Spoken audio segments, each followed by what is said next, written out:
We have someone in the audience who'd like to ask a question. Where is Ella, please? Ella, are you here? Now, hold on. We need to get you a microphone, otherwise no one's going to hear you. So, there you go. Hi. Hello? Can you hear me? We can hear you. Okay. Media states you earn less in your film roles in the Harry Potter series than Daniel Radcliffe and Rupert Grint. Is it true? And how can we address the issue of unequal pay between men and women? Good question. Thank you. Interesting question. Thank you. I don't think I would ever even dream of complaining about my personal circumstances. But yes, there is a big problem in my industry, in the film industry, in the industry which I work. Currently, females comprise 7% of directors, 7%. 19.7% are writers, 2.2% are producers, 13% executives are women in the film industry. And we know that when you have a female writer or when you have a female director, there's a higher representation of women. So that's a pretty huge problem, which needs to be addressed. So yeah, thank you for the question. Those statistics are terrible. I know. I think it's really bad. It's really, really, really bad. I think we saw that acknowledged at the Oscars this year. I think there's an awareness, but 7% of directors are female. 7%. Why are we not telling women's stories? Why are women not telling their own stories, directing their own stories? It's crazy. It's got to be done.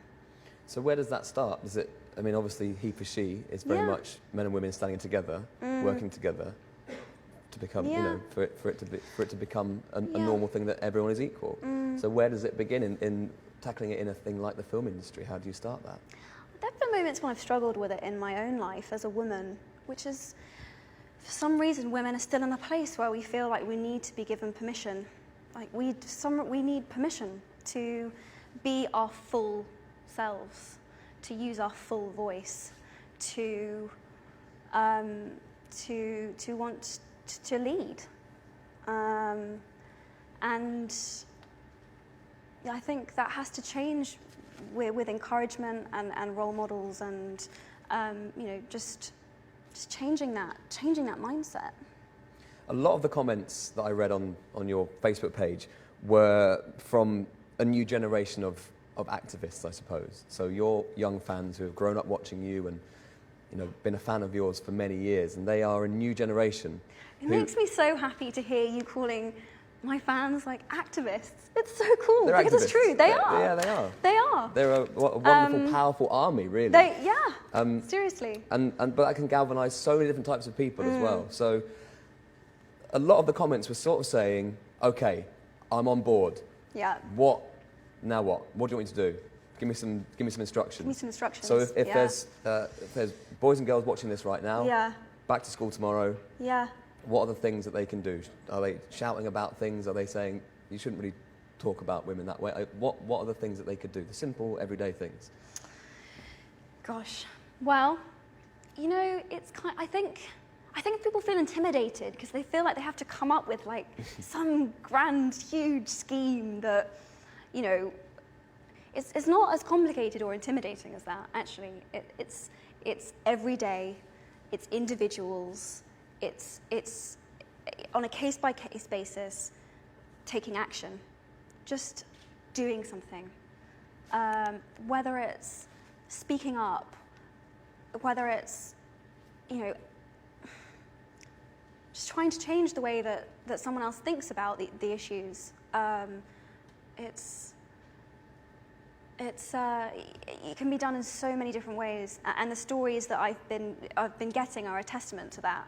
There've been some really creative ideas, which we're actually going to start publishing people's stories on the website of what people are doing and how they're choosing to help. But I can't tell people. It's got to be your story. It's got to be how you personally can make a difference. it can be anything. And the smallest thing, the smallest gesture goes such a long way. It does. It really, really does. There were also a lot of comments about the dichotomy. Mm-hmm. That's a great word, nice by the way. Word, yeah. Between chivalry and sexism. Okay, and I think this kind of goes back to what we talked about earlier, which is saying feminism. Yes. I'm a feminist. Am I a feminist? Like a man saying, "Am I a feminist?" I don't know what that means. Kind of treading on eggshells around the whole thing. So there was a lot of people were sort of saying things like, as a woman, would you be offended if a man opened a door for you? And there's a lot of people who think about things like that and go, well, I mean, they're worrying maybe about the smallest issues Panic. there. But how would you feel? Because I will base what I do when we leave here on what your I say answer. now. Okay. Yeah. Okay. No pressure. Just to let you know. I love having the door open for me. I mean, isn't that just polite? Isn't that just nice? Isn't that just a nice thing to do for someone else? I love having the door open for me. I love being taken to dinner. It's so great. But I think the key is, would you then mind if I open the door for you? Absolutely not. In the corridor? No. Excellent. I'm lazy. Well, then that works great. Yeah. I'm polite and you're polite. Yeah, absolutely. And we're making the world a better place with this small, kind, polite gesture. It's great. And again, you know, I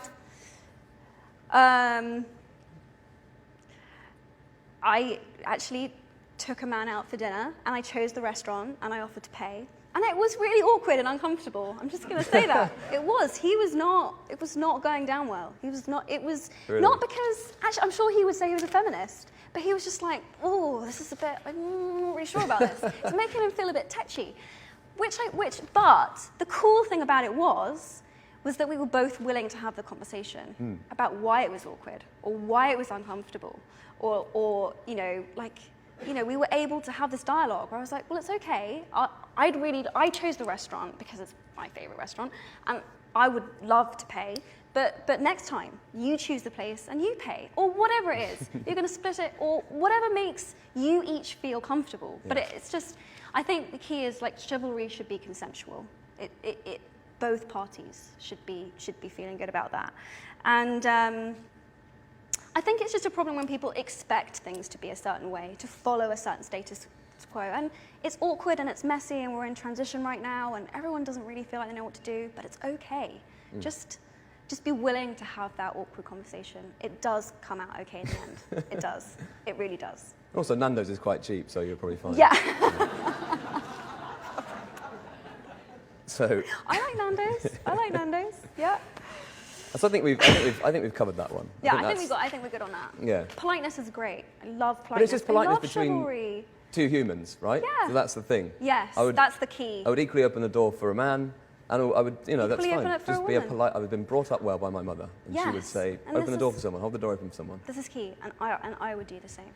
Okay. A lot of questions on the Facebook page in the comments about LGBT community. Okay, so the He for She campaign, in your statement, there were people who watched it and thought, okay, great, but what about my community? What about people around me in my life? So how will the He for She campaign benefit the LGBT community?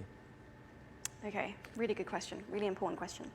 So He for She is about men coming in to support women and femininity and feminine qualities because they are currently valued less by our society. Feminine qualities are generally valued less.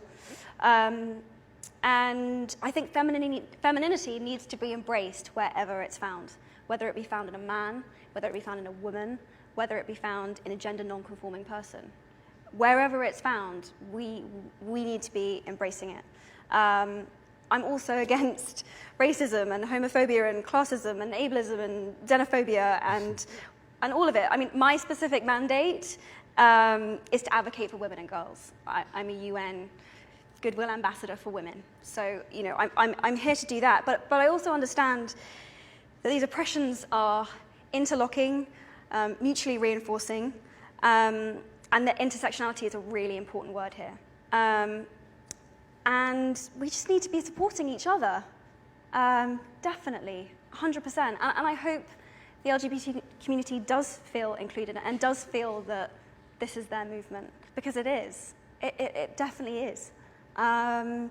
So if the UN Secretary General is watching this, my dream would be that I would be working for the UN Equality Agency, that gender equality would be such a thing of the past that wouldn't even need to exist. It would just be UN Equality Agency, period. Full stop. Yeah. Done. That's the dream.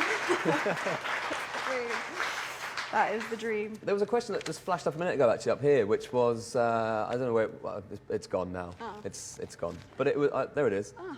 That was clever. How did you know what I was thinking? Wow. It's Facebook, they know everything. It was, oh, it's gone again, great. It was basically a question which said, if you didn't do something now with this campaign, with He for She, what do you think would be happening in 10 years' time? And what are your fears about, what are your worst fears about in the next 10 years if we don't make a stand now?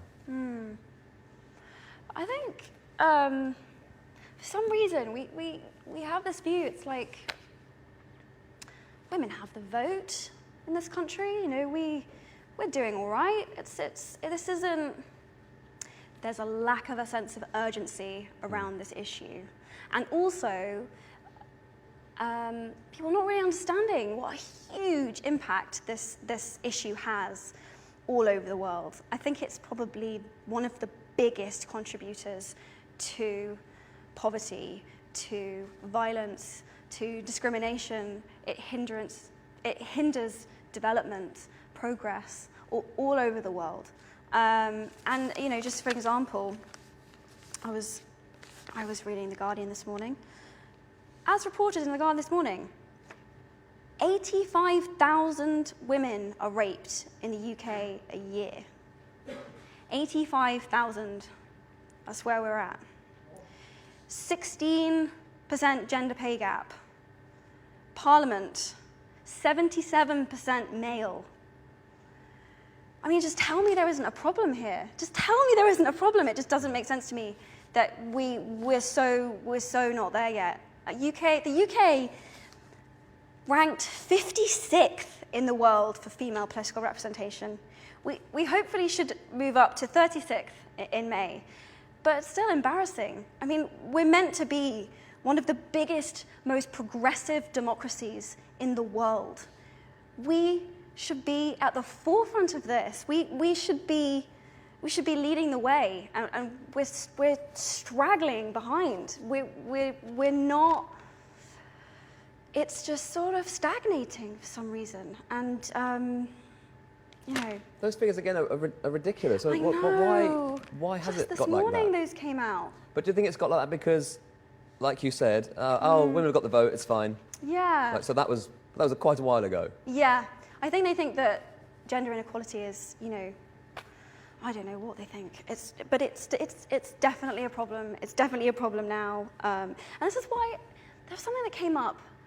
Someone about, you know, first world feminism. That's, who cares about that? And I find this really confusing because I'm like, surely I've been incredibly privileged and I haven't been held back because I'm a girl, but surely it's therefore my responsibility to make sure that other women have access to the same privileges that I have. Surely surely it'd be bad if I wasn't doing this. Like,